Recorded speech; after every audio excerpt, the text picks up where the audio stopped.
Sahabat, ada hal lucu tentang presentasi dan berbicara di depan umum atau public speaking. Mayoritas orang akan mengatakan bahwa mereka merasa tidak pandai atau tidak pede melakukannya, sehingga tidak menikmatinya. Mereka tidak menyadari bahwa hampir semua pembicaraan yang mereka lakukan sehari-hari adalah berbicara di depan umum. Entah itu ngobrol dengan anggota keluarga, dengan para tetangga, kerabat, teman-temannya di kantor atau di kampus, dan sebagainya. Lucu bukan? Mereka tidak pandai, tetapi setiap hari melakukan dan menikmatinya. Ketika kita berbicara dengan diri sendiri, kita menganggapnya sebagai dialog internal yang tidak didengar oleh orang lain. Namun, setiap kali kita membuka mulut dan mengeluarkan suara di depan orang, itu artinya kita berbicara di depan umum, dan inilah yang disebut public speaking. Jadi mengapa banyak orang menganggapnya begitu menakutkan?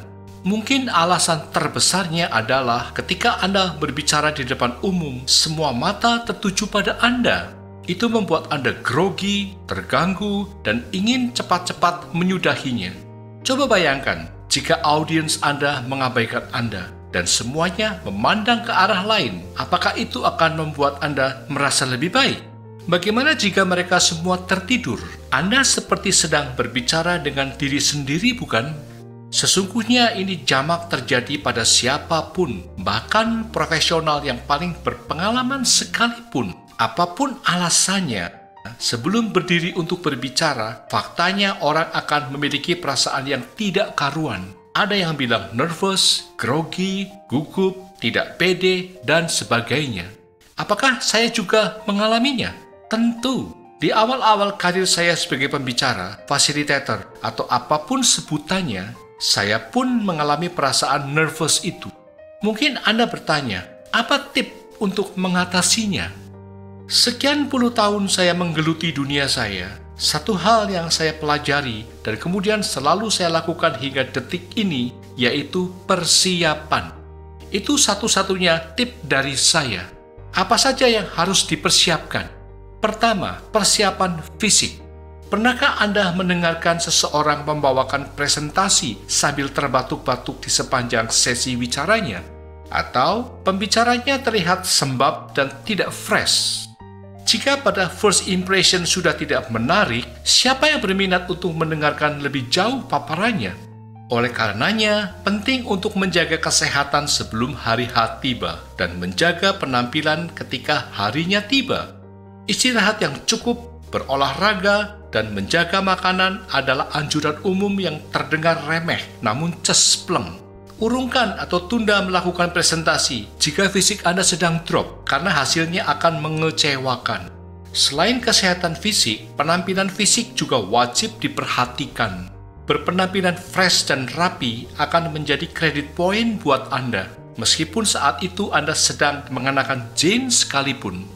Wajah segar dan penampilan oke tentu akan membuat rasa percaya diri Anda meningkat. Itu akan menjadi modal awal Anda untuk mengeksekusi materi presentasi. Kedua, persiapan materi. Anda harus hafal materi atau topik presentasi Anda. Bahkan Anda harus bisa menyampaikannya kata demi kata di luar kepala tanpa harus memikirkan apa yang akan terjadi selanjutnya. Mungkin Anda akan merespon seperti berikut. Seperti robot dong, Pak. Saya tidak mau terlihat kaku seperti itu. Saya lebih suka yang spontan dan sesuai dengan acaranya. Tahukah Anda, ketika Anda hafal topik atau konten yang akan Anda bawakan, hal ini memberi Anda kebebasan untuk mengubahnya, menambah dan atau mengurangi tanpa kehilangan arah. Ini seperti Anda mengemudikan kendaraan dari kota A ke kota B. Jika rute Anda ditetapkan sejak awal dan Anda hafalkan rutenya dengan baik, maka Anda dapat mampir ke tempat-tempat yang Anda ingin kunjungi. Anda bisa mampir makan siang di warung soto pinggir kota yang akhir-akhir ini sedang viral. Anda juga bisa pergi ke toko souvenir dan oleh-oleh untuk membeli buah tangan. Apapun yang Anda lakukan, Anda tidak akan khawatir tersesat atau kehilangan arah, karena Anda tahu masih bisa kembali ke tempat Anda sebelumnya, yaitu titik awal perjalanan Anda. Akan berbeda jika Anda pergi ke sebuah tempat secara acak tanpa hafal jalan untuk kembali. Begitu rutenya dialihkan, kemungkinan besar Anda akan tersesat dan kesulitan untuk kembali ke titik di mana Anda memulai perjalanan. Nyatanya, ada begitu banyak kemungkinan yang dapat membuat pembicara tersesat, dan banyak hal tak terduga dapat terjadi saat Anda berhadapan dengan publik. Tidak peduli seberapa baiknya Anda, ketika hal itu terjadi, toh Anda akan terpengaruh atau terganggu. Jadi, memahami materi Anda sampai tingkat terdalam sangatlah penting. Jika fokus Anda dipaksa untuk beralih sejenak, Anda dapat kembali ke pembicaraan Anda dengan tenang, kembali fokus, dan tetap bisa menjaga profesionalitas Anda dengan kesalahan yang minimal. Semua orang bisa gugup, kadang tanpa disadari orang bisa salting dan menggaruk-garuk kepala misalnya. Namun dengan persiapan yang baik sekali akan membuat Anda menikmati kepercayaan diri karena yakin bahwa tidak ada yang dapat mempengaruhi Anda.